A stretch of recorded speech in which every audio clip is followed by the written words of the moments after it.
What's up, Illuminerds? We are here at WonderCon 2023, and we're here with Quagmire from Power Rangers.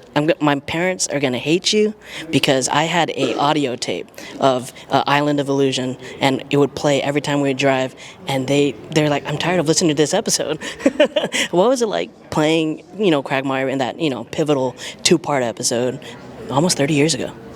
It was neat. It's wow. It's a two-part episode. For me, it was really just a job, because that's what, when you're an actor, you just, you get the part and you're like, yay, I got a part, and you're more excited over that.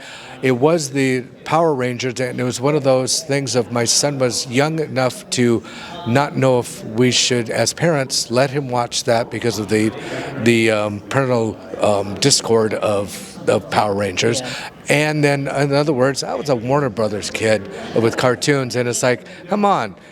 Bugs Bunny and Elmer Fudd, they shot each other's face off. So how much, it's funny, and it's, are we giving kids enough, are we giving kids enough intelligence that they're not going to do some of the things they do see on TV? Yeah. And, that's I think we did let our son watch Power Rangers. It was fine, and he liked it. Yeah. Prior to auditioning for it, did you know it was going to turn into that 90s phenomenon that you thought that it turned out to be? It was becoming big, and my agent was Amy Jo Johnson's agent, okay. And so he had known that this part was coming up, so he let me know about it coming up, and so he said, it's Power Rangers, so it's not going to be a lot of money, but it's a neat part. Mm-hmm. So I looked at the part much more of being the Quagmire of the quintessential, I'm the guy that saved you guys, because they were not, as in, they were not believing in themselves. Yeah. And so I got them to believe in themselves. Now, we also in the room, Walter is also here.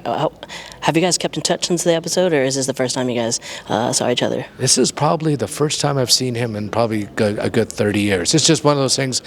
He'll go to a Comic-Con that I'm not at. I'm at a Comic-Con that he's not at. And we just were in Hollywood. It's a very small town, but then it's a big town because you could be working, just right next to each other, and you don't know it until later on. I've run into many friends who have said, wait a minute, I was over at Warner Brothers, I was over at Disney, and you were there together. We didn't know it at all, and you're right. Had no idea. Now with social media, you punch in going, hey, look where I'm at. Yeah. And people go, hey, wait a minute, you're right next to me. Or unless you're on an NDA thing of where you can't talk about something. Yeah, it's real different now. Now, you've also been part of the Star Wars universe. How would that compare, to Power Rangers and other work that you've been on? Star Wars and Power Rangers are two, like they're same circles in different colors or something like that, because the fan base is so passionate, and I'm very lucky to have done that. My wife and I wrote a book about my time on Return of the Jedi that it's called My Journey to Endor. And it's available on Amazon, and it talks about how I was a Star Wars nerd as a kid, and I watched Star Wars, and it was one of those, I don't want to be a Star Wars nerd. I'm not that, dang, I like Star Wars. I was an undercover nerd. I knew that I was, but I didn't want to I wanted to still be trying to be cool. But I was a Star Wars nerd, and I was very excited when I got into Return of the Jedi. Did I know that these things would be this huge 30, 40 years later? No way. No way. It was big at the time. Some things are huge at the time, and then they fade away with time, with something else has now become the number one thing. These two have stayed. These two have kept grinding it out of fan base like I said, is very passionate. And the passionate fan base, thank you very much, has led to the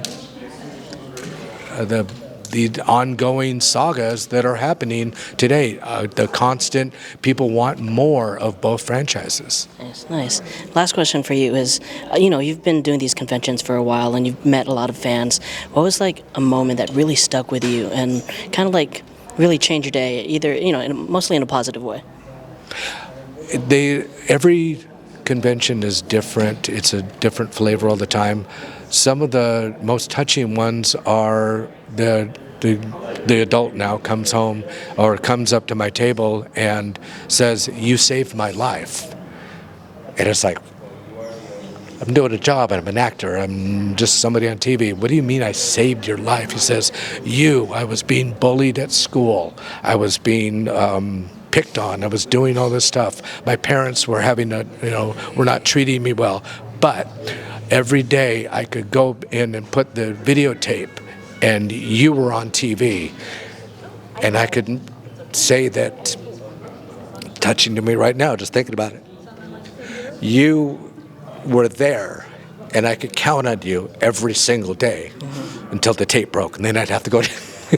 They'd have to go buy a new tape. But every day I was just playing the part over and over again of the same thing. But I took the pain away of their life, and doing the job. No, I had no idea that I was doing that. I was just doing the job that I was supposed to be doing. But it's where art touches somebody's heart and mind that you have no idea that is doing to the viewer. And it's nothing. It's something that I did, but it's nothing that I did.